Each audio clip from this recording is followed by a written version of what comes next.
नमस्ते दोस्तों, मैं हूँ गंगा और आप सबका स्वागत है आपके अपने इस चैनल गंगास किचन पर। अगर आपको भी मेरी तरह मार्केट की मिठाइयों से ज़्यादा घर की बनी शुद्ध और टेस्टी मिठाई पसंद है तो ये रेसिपी आपके लिए ही है। बिना किसी मिलावट और घर पर आसानी से बनने वाली ये मिठाई न सिर्फ स्वाद में ज़बरदस्त है बल्कि दिखने में भी एकदम परफेक्ट लगेगी। तो चलिए बिना देरी किए हुए इस रेसिपी को बनाना शुरू करते हैं। तो यहाँ पर देखिए ये मैंने 2 लीटर दूध लिया है।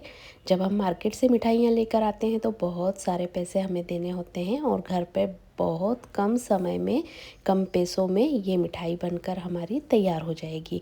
तो ये 2 लीटर दूध है और इसे हम इस बर्तन में निकाल लेंगे। आप इस मिठाई को पहली बार भी बना रहे होंगे ना तो परफेक्ट तरीके से बनाकर तैयार कर लेंगे। आपको इस मिठाई को बनाने के लिए कुछ भी नहीं करना है। इस वीडियो को पूरा ध्यान से देखें और फटाफट बना लें। बहुत आसान मिठाई है और इसके बाद भी अगर कोई चीज़ समझ में नहीं आती है तो आप मुझसे नीचे कमेंट करके पूछ लें, उसका जवाब मैं तुरंत दूंगी। तो यहाँ पर देखिए हमने सारा दूध इसके अंदर निकाल लिया है। यहाँ पर मैंने दूध पहले से गर्म करके नहीं रखा है क्योंकि मुझे पता था मुझे मिठाई बनानी है तो मैं डायरेक्ट इसे काम में ले लूँगी। आपके पास पहले से गरम करा हुआ दूध रखा है तो वो भी ले सकते हैं या खुला दूध होता है वो भी ले सकते हैं। दोनों दूध से अच्छे से आपकी मिठाई बनकर तैयार हो जाएगी। तो यहाँ पर हमारा दूध खाली हो चुका है और अब हम चलेंगे गैस की तरफ। तो यहाँ पर देखिए मैंने कढ़ाई रख दी है और अभी गैस चालू नहीं किया है क्योंकि कढ़ाई पहले गर्म हो जाएगी और फिर दूध डालेंगे तो उसके छींटे बाहर निकलेंगे और गंदा हो सकता है बाहर, इसलिए मैंने अभी गैस चालू नहीं किया है। और आपने देखा मैंने पूरा दूध इसके अंदर नहीं डाला है, मैंने 1.5 लीटर दूध इसके अंदर डाला है और आधा लीटर दूध इस मैंने बचा लिया है। उस दूध को हम आगे काम में लेंगे। अभी मैंने इसके अंदर 1.5 लीटर दूध डाला है। अब दूध को उबाल आने तक ऐसे ही रहने दें या आप इसके अंदर ये मुझे ज़रूरत लगेगी इसलिए मैं इस करछी से थोड़ा सा चला रही हूँ, वरना एक उबाल आने तक दूध को आप ऐसे भी छोड़ सकते हैं और ध्यान रखें कि दूध कहीं बाहर ना निकल जाए। तो चलिए हम कुछ बातें कर लेते हैं तब तक हमारा दूध उबाल आता है। तो पहले तो मुझे ये बताइए अभी होली आने वाली है और होली पे आप लोगों के घरों में कौन कौन सी मिठाइयाँ बनती हैं। देखिए सबके घर पे अलग अलग मिठाइयाँ बनती ही हैं और सबकी अलग अलग चीज़ें पसंद होती है खाने के लिए। तो इस होली आप क्या बनाने वाले हैं मुझे नीचे कमेंट करके ज़रूर बताइएगा। और वैसे मैं आपके लिए हर दिन एक नई रेसिपी लेकर आने वाली हूँ जो इस होली आप आसानी से बना सकें। और मेरे इसी चैनल पर जाकर आप देखेंगे तो बहुत सारी मिठाइयों की रेसिपी मैंने अपलोड कर रखी हैं, तो आप उन्हें भी जाकर देख सकते हैं। बिल्कुल आसानी से कैसे बनाना है, कम समय कम मेहनत में कैसे बनाना है, वो सब चीज़ें मैंने उसमें बता रखी हैं। तो बस आप वहाँ जाकर देखिए और आपकी मनपसंद रेसिपी आप बना सकते हैं। तो यहाँ देखिए बातों ही बातों में दूध में उबाल आ चुका है। अब हमें गैस बंद कर देना है और इस दूध को यहाँ से हम हटा लेंगे। तो यहाँ पर हमने दूध रख दिया है और अब हम ले लेंगे एक कटोरी में विनेगर और विनेगर इसके अंदर हम डाल देंगे। एक एक चम्मच करके हमें डालना है। तो यहाँ पर मैं 1 चम्मच डाल रही हूँ और आप देखिए डालते ही आपको नज़र आ रहा होगा दूध कहीं कहीं से फट रहा है। तो यहाँ पर हमने 2 चम्मच डाल दी है और अब इसे हम थोड़ा चला लेंगे। यहाँ पर आप नींबू का रस भी ले सकते हैं। नींबू का रस कितना लेना है वो नींबू के आकार पे डिपेंड करता है। अब इसे हमें चलाते जाना है तो आप देखेंगे धीरे धीरे हमारा दूध फटने लगेगा। आपको लगे कि हमें यहाँ पर थोड़ी सी विनेगर की और ज़रूरत पड़ रही है तो थोड़ा सा विनेगर आप और डाल सकते हैं। तो यहाँ पर देखिए ये हमारा दूध फटकर तैयार हो चुका है और ये देखिए एकदम फट चुका है और पानी पानी अलग हो चुका है और दूध अलग हो चुका है। तो यहाँ देखिए मैं आपको दिखाती हूँ, ये देखिए। तो ये देखिए बहुत अच्छे से हमारा दूध अच्छे से फट चुका है। तो बस अब इसे किसी हम बर्तन में निकाल लेंगे। तो यहाँ सबसे पहले मैं थाली रखूँगी, इसके ऊपर रखूँगी एक छलनी और फिर हम ले लेंगे एक सूती कपड़ा, इसके ऊपर हम रख देंगे और ये इस फटे हुए दूध को इसके ऊपर डाल देंगे। तो यहाँ हमें इसे कोई रेस्ट नहीं देना है, बस इतना करना है कि इसका हमें पानी निकाल लेना है। तो यहाँ पर मैंने पूरी तरह से इसके अंदर डाल दिया है। अब हमें इसके ऊपर पानी डालना है ताकि जो हमने विनेगर डाला था उसका फ्लेवर पूरी तरह से निकल जाए। तो यहाँ पर बस मैं इन्हें हाथों से थोड़ा सा इस तरीके से हम उठाते हुए ताकि इनका पानी कुछ इस ऐसे निकल जाए और कुछ हाथों से दबा के। तो यहाँ पर अब हम कपड़ा को अच्छे से बेला कर लेंगे और इसे दबाते हुए सारा पानी इसके अंदर का जो बचा हुआ पानी है वो भी हम निकाल देंगे। तो ये देखिए इस तरीके से हमें सारा पानी निकाल लेना है। तो यहाँ पर देखिए मैंने पूरी तरह से इसका पानी अच्छे से निकाल लिया है और अब इसे हम खोल के देख लेते हैं। तो ये देखिए, तो ये हमारा पनीर पूरी तरह से सही से बन के तैयार हो चुका है। तो यहाँ पर देखिए थोड़ा सा मुझे ऐसा लग रहा था कि एक बार और दबा के निकाल देती हूँ तो जो बचा हुआ पानी वो भी निकल जाएगा। और अब ये अच्छी तरह से बन के तैयार है। अब हम शुरू करते हैं आगे की प्रोसेस।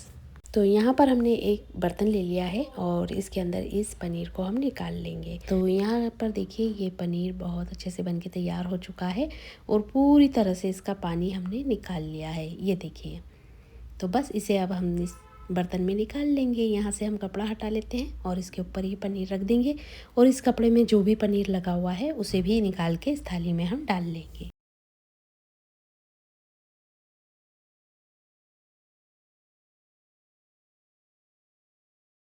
तो यहाँ पर हमें इसे हाथों की सहायता से थोड़ा सा फैला लेना है और फिर हथेली की सहायता से हम इसे मसल लेंगे। बिल्कुल हमें बारीक करना है, इसको नरम स्मूथ बनाकर तैयार करना है। तो इस तरीके से आप मसलेंगे ना तो आप देखेंगे बिल्कुल अच्छे से सॉफ्ट डो के फॉर्म में बन के ये तैयार हो जाएगा। तो यहाँ पर देखिए ये बहुत अच्छा सॉफ्ट हो चुका है और इसे हम इस तरीके से हाथों से, ये देखिए बिल्कुल हाथों में लेने से आप समझ पा रहे होंगे किस तरीके से ये नरम डो बनकर तैयार हुआ है, कितना नरम मुलायम, ये देखिए। तो बस इसी तरीके से हमें बनाना था। तो यहाँ पर हमारा मतलब है इसे नरम करना है, इसका कोई ऐसा नहीं है कि क्रैक फ्री या कुछ ऐसा कुछ नहीं है। बस इसे नरम सॉफ्ट जैसे आप देख पा रहे होंगे बिल्कुल सॉफ्ट फॉर्म में बन के तैयार हो चुका है। तो इसे बस अब हम साइड में रख देंगे। तो अब हम चलेंगे गैस की तरफ और यहाँ पर जो हमने आधा लीटर दूध एक्स्ट्रा बचा कर रखा था तो वो दूध इसके अंदर हम डाल देंगे। यहाँ पर हम इस दूध में डालेंगे आधा कप मिल्क पाउडर। अभी दूध गर्म नहीं हुआ है, ठंडा ही है।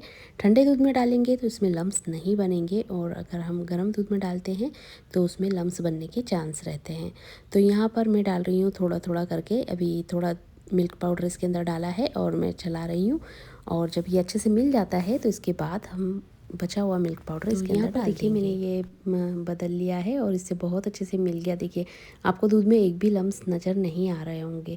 तो इसी तरीके से आप ठंडे दूध में डालेंगे तो लम्स नहीं बनेंगे, लम्स फ्री घोल बनकर तैयार हो जाएगा। बस जब हमारा मिल्क पाउडर इस दूध में मिल जाता है तो गैस चालू कर दें।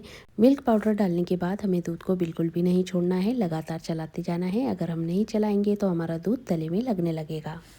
तो यहाँ देखिए चलाते हुए कुछ देर बाद तक ये दूध हमारा थोड़ा गाढ़ा भी दिखने लगा है और अब इसके अंदर हम डालेंगे आधा कप कोकोनट पाउडर। अब इसे भी चलाते हुए हमें मिला लेना है।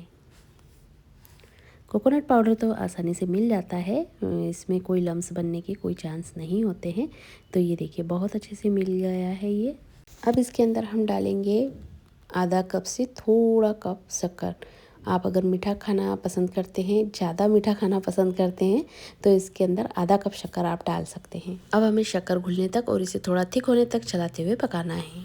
तो यहाँ देखिए पहले के मुकाबले थोड़ा थिक हो चुका है। अब इसके अंदर हम डालेंगे 20 से 15 केसर के धागे। 1/4 चम्मच यहाँ पर हम इलायची पाउडर डालेंगे। अब यहाँ पर मैंने लिया है थोड़ा सा येलो केसर फूड, जिससे इसका कलर बहुत ही अच्छा आएगा। अब ये सारी चीज़ें डालने के बाद हमें इसे चलाते हुए थिक होने तक बनाना है। अभी हमें इसे थोड़ा और थिक करना है। तो यहाँ पर हमने इसे अच्छे से मिला के थोड़ी देर पकाया है। अब हम डालेंगे ये हमारा तैयार किया हुआ पनीर। ये देखिए कितना सॉफ्ट और कितना नरम है ये। इसी तरीके से हमें बनाकर इसके अंदर डाल देना है। तो यहाँ देखिए मैंने इसके अंदर डाल दिया है। ये हमने पहले से नरम कर लिया है तो अब इसके अंदर बहुत ही आसानी से ये मिल जाएगा। और इसे एक साथ हमें नहीं डालना है, थोड़ा थोड़ा करके डालना है और इसे मिलाते जाना है। तो यहाँ पर देखिए इस तरीके से मैं मिला रही हूँ। तो यहाँ पर हमने पहला वाला अच्छे से मिला लिया है। अब ये दूसरा जो बाकी बचा है वो भी इसके अंदर हम डाल देंगे और इसे अच्छे से मिला लेंगे। यहाँ पर आप चाहें तो आंच को तेज कर सकते हैं, लेकिन हमें हाथ को 1 सेकंड भी नहीं रोकना है और इसे थिक होने तक पकाना है। तो यहाँ पर देखिए मैं चलाते हुए लगातार इसे बना रही हूँ। इससे इसकी प्रोसेस जल्दी हो जाएगी और ये जल्दी बनकर तैयार हो जाएगा। तो कुछ देर बाद आप देखेंगे तो देखिए ये कुछ इस तरीके से बन के तैयार हुआ है और अभी हम थोड़ी देर और चलाएंगे इसे। तो यहाँ पर देखिए ये इस तरीके से बन के तैयार हुआ है। तो बस हमें इसी तरीके से चाहिए था और अब हम गैस बंद कर देंगे और इसे यहाँ से हटा लेंगे। तो यहाँ देखिए ये अभी ठंडा नहीं हुआ है, गर्म है इसलिए ऐसा दिख रहा है। जैसे जैसे ये ठंडा होता जाएगा वैसे वैसे ये इस स्टेज पे आ जाएगा कि हम इसके केसर पिस्ता रोल बनाकर तैयार कर लेंगे। तो यहाँ पर मैं 2 चम्मच करीब पिस्ता की कतरन डाल रही हूँ और इसे भी हम मिला लेंगे। तो यहाँ पर हमने पिस्ता की कतरन डाल दी है और इसे अच्छे से मिला लेना है। और मिलाने के बाद इसे हमें पूरी तरह से ठंडा करना है। या तो आप इस तरीके से अलटते पलटते हुए ठंडा करें या फिर इसे पंखे की हवा में भी आप रख कर ठंडा कर सकते हैं। तो यहाँ पर मैंने पंखे की हवा में रख के ठंडा किया है, तो ये कुछ इस तरीके से तैयार हुआ है। तो यहाँ देखिए ये पहले के मुकाबले सख्त हो चुका है और अब हम इसके बनाएंगे हमारे केसर पिस्ता रोल। तो यहाँ पर मैंने ये पेपर ले लिया है और इसके ऊपर हम ये इस डो को रख देंगे और इसे हमें 2 हिस्से में काट लेना है। 2 रोल बनकर हमारे तैयार होंगे। तो यहाँ पर हम इसे बराबर मात्रा में हमें 2 हिस्से कर लेना है। तो ये देखिए मैं बिल्कुल मेजरमेंट कर रही हूँ कि एक भी रोल मेरा बड़ा या छोटा बन के तैयार नहीं हो। तो यहाँ पर एक हिस्सा हम साइड में रख देंगे और इसे आराम से हम नरम करके इसका रोल बनाकर तैयार करेंगे। तो ये देखिए बहुत ही आसानी से ये रोल बनकर तैयार हो जाएगा। तो यहाँ देखिए मैं आपका ज़्यादा टाइम नहीं लूँगी, मैं फटाफट बता देती हूँ, वीडियो बहुत लंबा हो चुका है। तो ये एक रोल बन चुका है। अब इसके ऊपर हमें थोड़ी सी पिस्ता की कतरन लगानी है।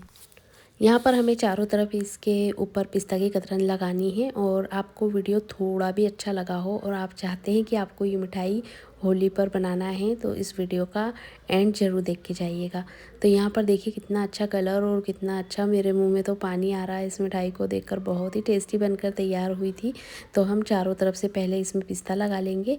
तो ये देखिए इससे इसका बहुत अच्छा लुक आ जाता है। आप यहाँ पर चांदी का वर्क भी लगा सकते हैं, उससे भी बहुत अच्छी ये मिठाई बनकर तैयार होती है। तो यहाँ पर देखिए बहुत अच्छे से इस पे पिस्ता की कतरन लग चुकी है, चारों तरफ हमने अच्छे से लगा ली है।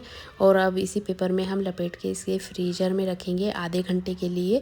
तो यहाँ पर मैंने आपको एक रोल बनाना बताया है, इसी तरीके से आपको दूसरा रोल भी बनाना है। तो यहाँ पर हमारे 2 रोल बन के तैयार हो चुके हैं। तो ये देखिए अब इन्हें हम फ्रिज में रख देंगे आधे घंटे के लिए। तो हम मिलते हैं आधे घंटे बाद। तो यहाँ देखिए आधे घंटे बाद ये हमारे रोल हमने फ्रीजर से निकाल लिए हैं और अब इन्हें हम निकाल के देखते हैं किस तरीके से बने हैं। और मैं तो बहुत ही एक्साइटेड हूँ इन्हें देखने के लिए और खाने के लिए। तो यहाँ पर देखिए हम इसे निकाल लेते हैं और देख लेते हैं। बहुत ही, ये देखिए बहुत ही अच्छा लुक इसका आया है और टेस्ट तो बिल्कुल मत पूछिए। तो बस अब इसे सबसे पहले तो हम काट के देखेंगे कि काटने के बाद किस तरीके से ये बनके तैयार होता है। पूरी मिठाई का शेप ही सबसे ज़्यादा मायने रखता है। हमारी मिठाई का जब शेप ही सही नहीं आएगा तो हमारी मिठाई का दिखने में भी अच्छी नहीं लगेगी। तो यहाँ पर देख लेते हैं, बहुत अच्छे से कट रहा है ये देखिए। ये देखिए बिल्कुल परफेक्ट हमारे पिस्ता रोल बनकर तैयार हुए हैं। हम एक और काट के देख लेते हैं। तो दोस्तों आपको इतना कटने से अंदाज़ा लग गया होगा हमारी मिठाई किस तरीके से बनके तैयार हुई है। तो उम्मीद करती हूँ आपको मेरी यह रेसिपी पसंद आई होगी। पसंद आई हो तो प्लीज़ मेरे चैनल को सब्सक्राइब कर लें, लाइक करें और मुझे कमेंट करके बताएं आपको मेरी बताई हुई रेसिपी कैसी लगी। आपके कमेंट, आपका रिस्पॉन्स मेरे लिए बहुत मायने रखता है। आप लोगों के प्यार से ही मुझे प्रेरणा मिलती है मैं आपके लिए अच्छी अच्छी रेसिपी लेकर आऊँ। और आप लोगों को थोड़ी बहुत भी यह रेसिपी पसंद आई हो तो अपने फैमिली मेम्बर के साथ शेयर करें और कमेंट करके ज़रूर बताइएगा आप इस होली क्या बनाने वाले हैं। जल्द मिलते हैं हम एक और आसान रेसिपी के साथ। जब तक अपना ढेर सारा ख्याल रखें।